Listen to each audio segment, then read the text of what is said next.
The final review on the channel, and it's a good one. It took longer than expected for many reasons, and I apologize for the inconvenience, but I have a good amount of reasons, and I had to beat the campaign. Try the multiplayer on different difficulties to see if it's well balanced, the swarm, and pretty much everything involved with Back for Blood, including variations of things added here that perhaps made it worse or better. I also took long because of this entire time I made these videos through my phone, so I never had enough storage with the piece of shit. But I just copped this new phone, so I'm chilling with this insane amount of storage space. But now that that's taken care of, gather around my fellow viewers because it's official. The final review on this channel, and I'm here to make it my best work. I actually have so much to talk about since, ironically, my most anticipated game of the year is my last review. I don't know why it's kinda sad hearing that, but it was a great run. Anyways, I'm so pumped. Back 4 Blood released on October 8th this year, launching on all platforms except the Switch, and is available to play for free on the Xbox Game Pass. A first-person shooter survival horror developed by Turtle Rock Studios, hey yo, shout out to the Turtles, and published by yours truly, Warner Bros. A multiplayer experience you should all experience, and I'll tell you why in just a second. But first, let me say thank you for your time and patience, and of course for your support. I love making these because they really bring the creation side of me. And just so you know, I don't watch other people's reviews to see the scores for a game, unless I play or beat it myself. Here is the Back 4 Blood review. I hope you enjoy. Back 4 Blood, for those who didn't know, was created by the same creators who made the classic games Left 4 Dead 1 and 2 years ago. The second one is in my top 10 go-to games of all time that doesn't deserve to exist, but moving forward, there are a total of 8 characters to play, which is 4 more than the usual limit. Their goal is rebuilding, leaving everything behind, but to be exact, there is no real story. You gotta put these pieces together to see the overall conclusion, if it adds up. These sorts of projects focus on gameplay experience like Doom. It ain't no Uncharted or God of War. That isn't to say it's left blank. The developers leave the players with that option whether they want to leave their conspiracy theories or not. Make these kind of developments more interesting, especially hidden details in room and throughout the entire game, letting the player know what is going on in the timeline. I remember playing the open beta and complaining about the motion blur and sensitivity. Overall, the way how it felt, but perhaps it was because I was too busy reminiscing Left 4 Dead. Recalibrating these past years, things have changed. There are still some things I have to complain about. It's still the sensitivity, like whatever happened to just playing a classic without having to change everything, like the movement. And I know I've said this before, but it never fails to piss me off so much. The weak spot idea is just, it's dumb. I don't know why they even bothered. I mean, it's clever, don't get me wrong. Great challenge, but holy fuck. Nightmare mode is impossible. Stamina bar is one of the worst inventions ever created in a game, besides in a Souls game. They're supposed to be hard, but this is just too much. You're doing too much, stop. Get some help. Other than that, it took some time, but holy shit, this game is amazing. I'm glad they kept a lot of things in this game from the original ones, like the character dialogue. Gives you a much better understanding of each personality represents to us. It's refreshing, getting a new dialogue just to see how a character acts, or why a character is who she or he really is. They even brought back that feeling of entering a safe room and see writings on the wall, but even this time we get to see the actual survivors. Background characters besides our playable ones. Walker, Holly, the mom, Jim, Hofferman, Carly, the doc, and however you pronounce that guy's name, Evangelo, I believe that's how you say it, are all unique, well-presented characters, although only 3 really stands out for me personally. I'm just grateful to get into more than one character, because Coach from Left 4 Dead 2 was my NIGGA, and the other characters were great, but I always felt like playing just one character, leaving out the rest. Now in Back 4 Blood, I'm confident to play more than just one character. Earlier I did complain about the controls a little and the sensitivity, That clearly didn't bother me enough, let alone stop me from all the booms and the Michael Bay explosions going on in this development. Turtle Rock Studios can't miss. So many playstyles, glorifying plays and map, including the details like game designing, get better when the day just goes by, I swear.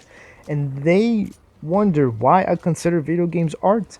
The technology of game designing evolution is undoubtedly the most impressive, mind-blowing things I've ever seen to this day, man. It's beautiful. I think I can cry to sleep peacefully now. I wish I can, but I still have a lot to discuss, despite the atmosphere itself, which is well, it just everything. Like I see how there is now a time on the screen where the hoarders come out.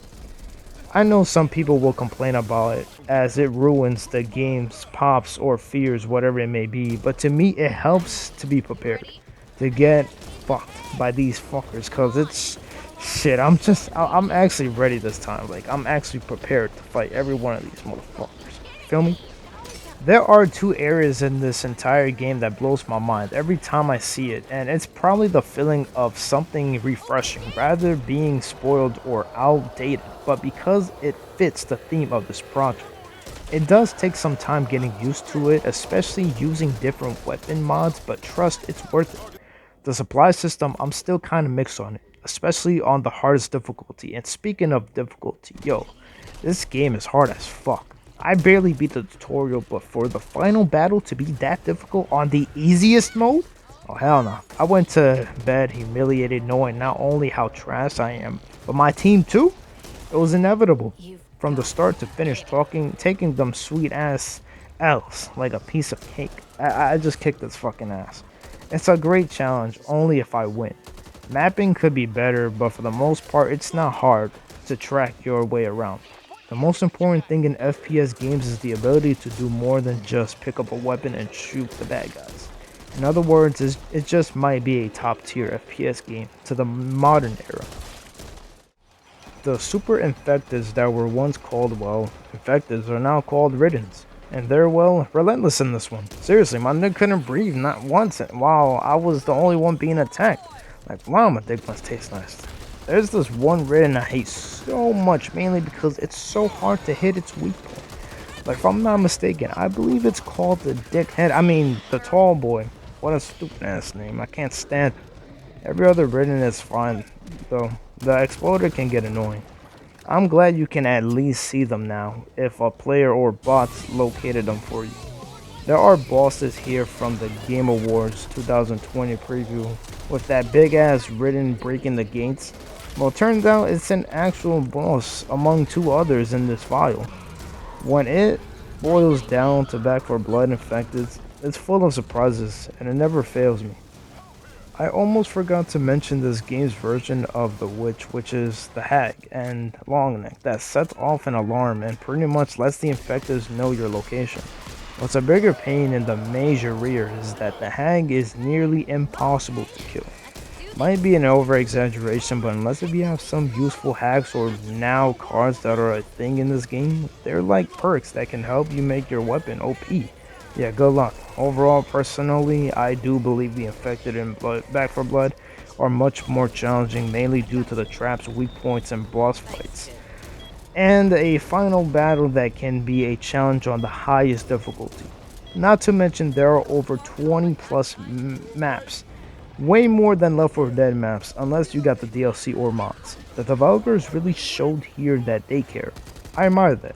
Just glad it feels both old and new at the same time.